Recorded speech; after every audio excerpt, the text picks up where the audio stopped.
And then off in the forerunner, Grade 1 Barberstown Castle Novice Chase. 2 miles and 11 fences in the Circuit de Soy, leading Gaelic Warrior in Etait Temps. The stable companions followed by the big outside of Mount Frisco. Uphill they go to the first fence. The leader is Circuit de Soy and Mark Walsh from Gaelic Warrior and Paul Townend, opening up an advantage over the third rounding Etait Temps and Danny Mullins, with the back marker Mount Frisco and Daniel King on rising ground of fence number 2. Circuit de Soy strides on by 3 lengths to Gaelic Warrior. So good in the Arkle when last seen. 5 lengths to Etait Temps. Fourth of the 4 is Mount Frisco over the uphill fence. Circuit de Soy spacing them out, going downhill to fences 3 and 4, of which 3 is the first ditch. Circuit de Soy followed by Gaelic Warrior, and third is Etait Temps, during Grade 1 of this campaign. Mount Frisco continues the back marker. Not a single change from first to last, going to the third fence, the bottom of the track. Circuit de Soy from Gaelic Warrior, Etait Temps slightly fiddled it in third. With the back marker, Mount Frisco onto the fourth. Circuit de Soy from Gaelic Warrior, Etait Temps landed third ahead of Mount Frisco as they swing a right to head down the far side to the first of 3 fences. Another 7 left to jump in the Barberstown Castle Novice Chase Grade 1. Circuit de Soy, Mark Walsh, stalked all the while by the long odds and favourite Gaelic Warrior and Paul Townend. Etait Temps, Danny Mullins, joined for third by Mount Frisco and Daniel King. At the 5th, Circuit de Soy from Gaelic Warrior, Etait Temps, Mount Frisco.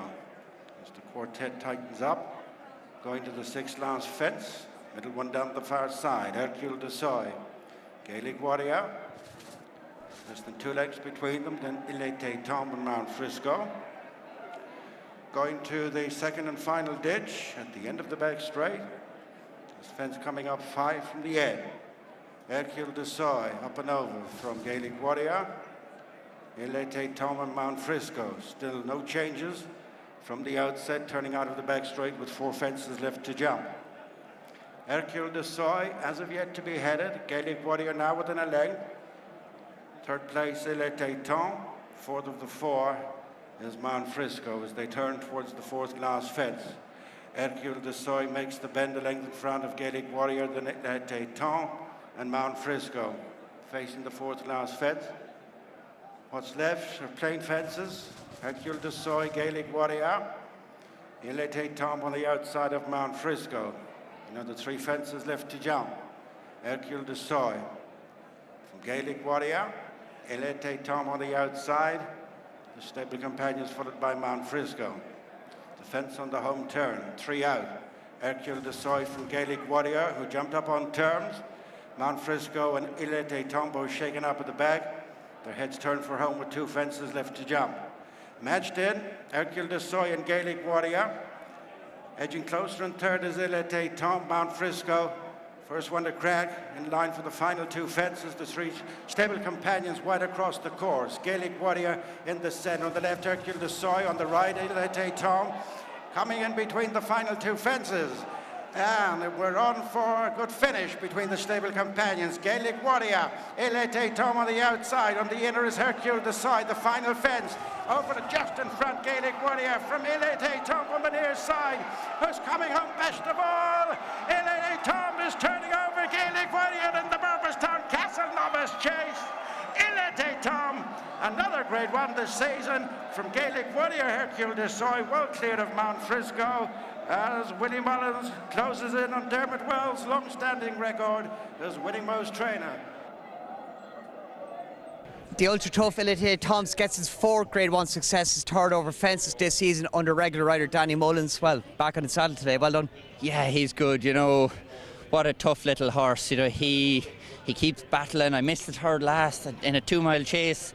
Usually puts you away, and he came back on the bridle. once I got a jump at the second last and the last, I was always slightly confident I'd get the better of Paul, and Gaelic Warrior sets the standard. You know, he's been the best around this year, and thankfully we got the better of him once. Very much so. And talk us through the race way it panned out today. Yeah, the plan was, you know, I thought there was a lot of pace on, so I was going to follow the boys, but I wanted to be on the premises, and everything went pretty much as to expected. I thought riding him before that, once I got on a bit of good ground, he'd be at his best. You know, maybe Cheltenham on heavy ground, it just curbed his scope a little bit, and he missed a couple of fences over there, but usually Cheltenham comes up nice enough, so he could be one to look forward to next year. He's not the most robust looking physically, but mentally, since he went jumping fence, he's relaxed a lot better than he did over hurls, but he's just getting better and better. He is, definitely. Like, if anyone comes up to the parade ring to see him, he's like a little pony going around with those big, strong 2-mile chasers, but he's tough when he needs to be, and he has that engine. Exciting times for next season, potential champion chase. You'd imagine that's a stepping stone towards it. You know, to be a champion chaser, you need to have a little bit of stamina as well, and the Aintree victory shows he can get 2.5, and probably a career best here today back at 2, so I'd say it will probably be towards a champion chase next year. Quick word on Got Glory later on.